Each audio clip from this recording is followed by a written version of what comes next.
Listen, Andrew, I look at this game and the Oilers, I took the Oilers to win the series. So I'll put that out there right now. I took the Oilers to win the series. I think they're just playing such good hockey right now. They're playing better defensively. And that's not something that we saw at points during the season where everyone thought, is this going to be the same Oilers team that once they get to the playoffs, Skinner and Jack Campbell, whichever combo goes in net is going to be exposed, like Mike Smith the previous year. But they're playing better defensively. Their forwards are coming back. They're getting production from all of their lines. They're playing like a complete team right now. I love the way the Oilers are playing right now. I have to take them in game one. I think they're the right play here. I get it. They stacked up better against Vegas during the regular season as well, too. I think they match up really well with Vegas. We'll see what this Vegas team has as well, too, because they're the number one seed. But this is one where if you told me before yesterday's game, who do I see meeting in the West Conference Finals, I would have said it would be Dallas versus the Edmonton Oilers. That would be my original pick. Is it still the same now? I still think it could be and should be, and you're going to get a good price on Dallas because they lost game one. But to the point of this, I just think the Oilers are playing extremely well right now. They're a completely different team for the Vegas Golden Knights to face than the Winnipeg Jets were, because there's a lot more scoring on this team. I think they play better defensively than Winnipeg played in that series, and I think they just match up better well. And usually it's the matchups. And we talked about last year, the matchup wasn't great for Toronto and Tampa. This year, Toronto improved their team. They played a different game, and their matchup was much better. It's the same thing here. I think the Edmonton Oilers are the right play here. And this is one of those ones where I'm going against what I said earlier, which was it's tough to take a series price on a team that does not have home ice advantage. But I expect the Edmonton Oilers to win at least one of the first two games in Vegas.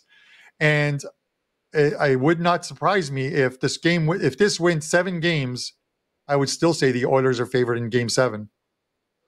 So the Oilers are my play for me. And I'm going to have a prop bet on this game at the end of the show.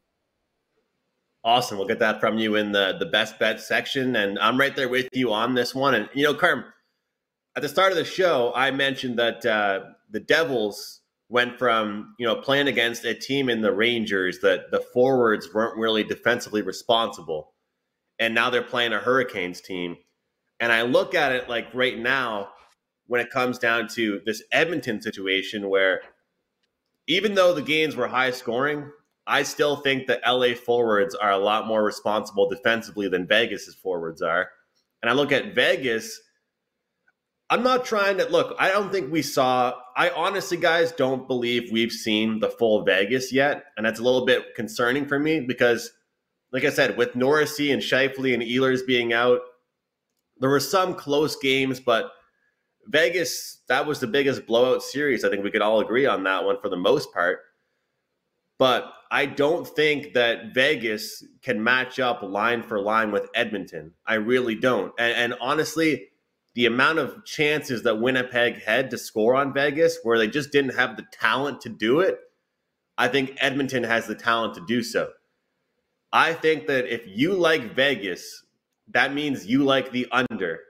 If you like Edmonton, you probably like their team total over 3.5, which is where I'm going to go in this game.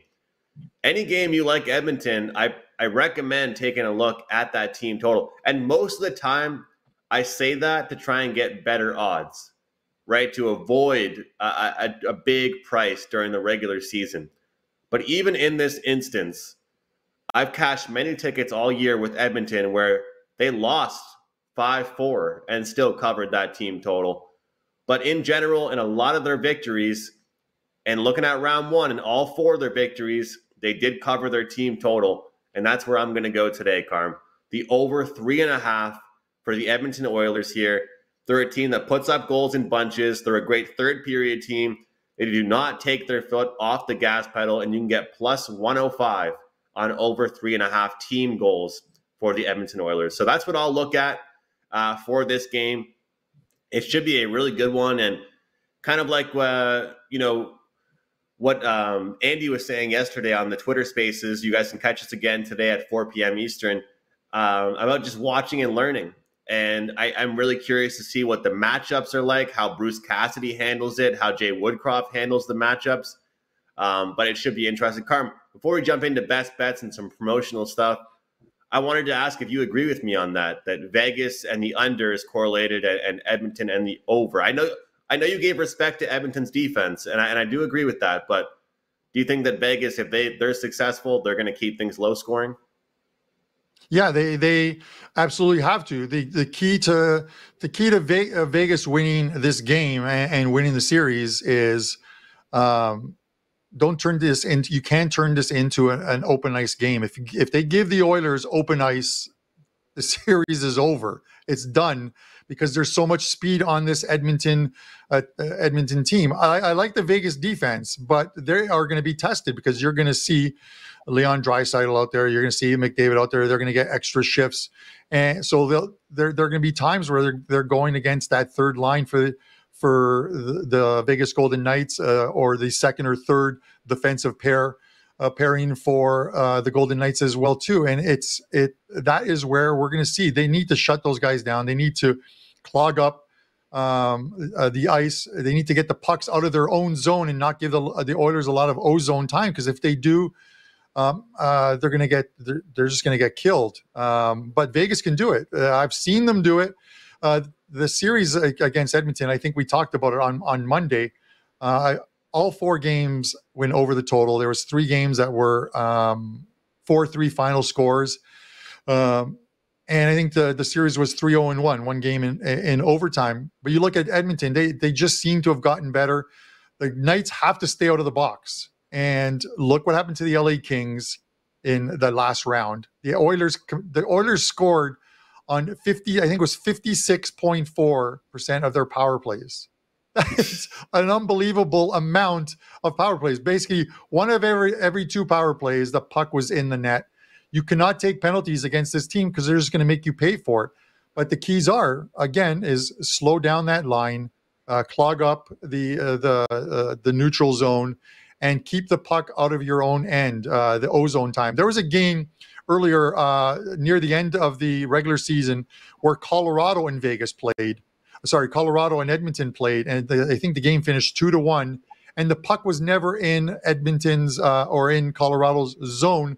Every time it got in there, they got the puck out as quick as possible, never gave Edmonton a chance to cycle the puck and to set up a play or to tire out the forwards and defense and keep them out there for a minute while they cycle the puck.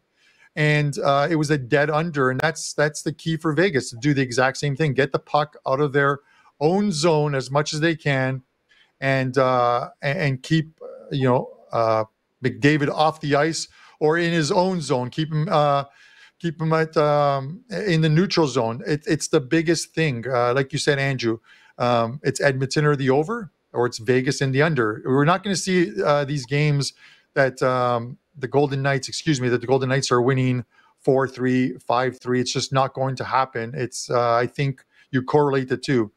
Vegas to the under and Edmonton to the over. I like Edmonton tonight, so you can tell where I'm leaning as far as the total goes.